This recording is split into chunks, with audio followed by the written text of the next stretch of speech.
On an ordinary summer afternoon, under the fluorescent lights of a big-box hardware store in Pensacola, Florida, something unthinkable happened.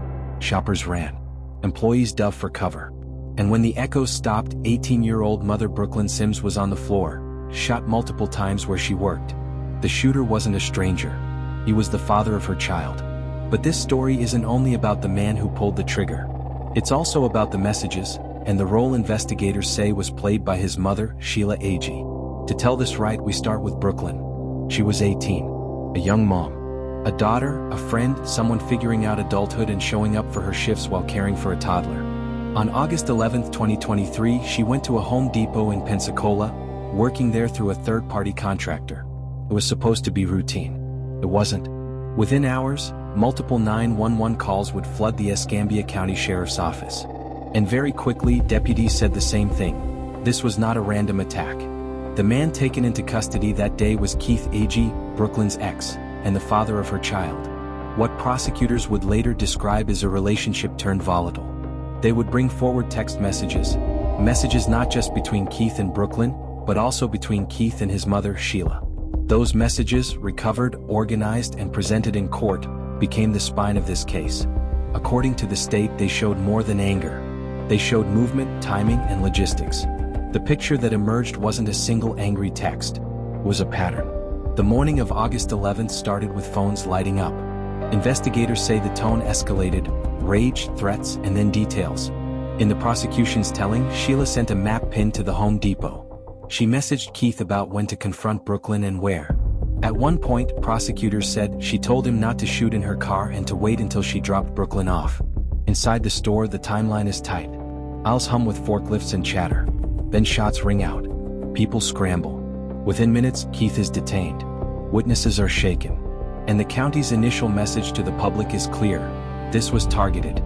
The shock was immediate, the grief lasting. Detectives moved quickly, securing surveillance, collecting statements, and digging into phones. By the end of the year, Keith Agee would face trial for first-degree murder. The evidence was direct. Eyewitnesses, digital data, the scene itself. The jury convicted him. He was sentenced to life in prison without the possibility of parole. For Brooklyn's family, that verdict answered one question: who fired the gun? But it opened another: who helped make it happen? Florida law says you can be punished as a principal to premeditated murder if you encourage, aid, or abet it, even if you never touched the weapon. Prosecutors said Sheila Agee did exactly that. Then, an unusual detour. In November 2024, Sheila's first trial mistrialed after reports of juror misconduct, including a juror allegedly working crossword puzzles. No verdict.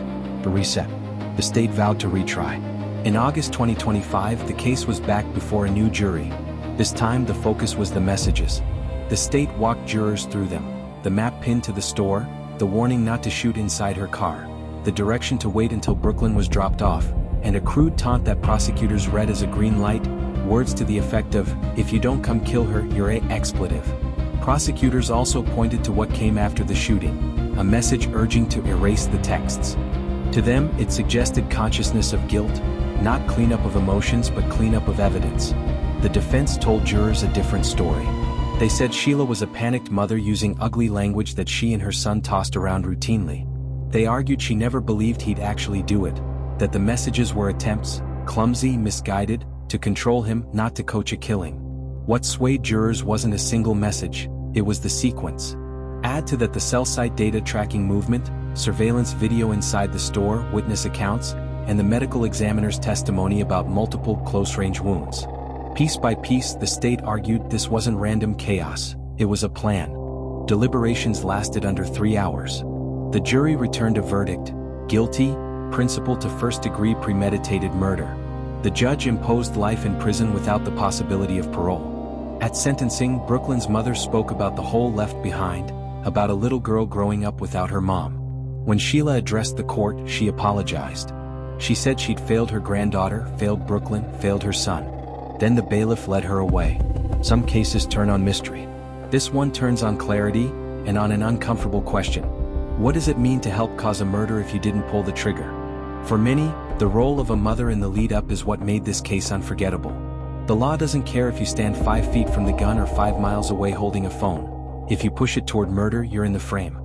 If you found this helpful and want more in-depth case breakdowns, tap subscribe, and let me know what case you want covered next.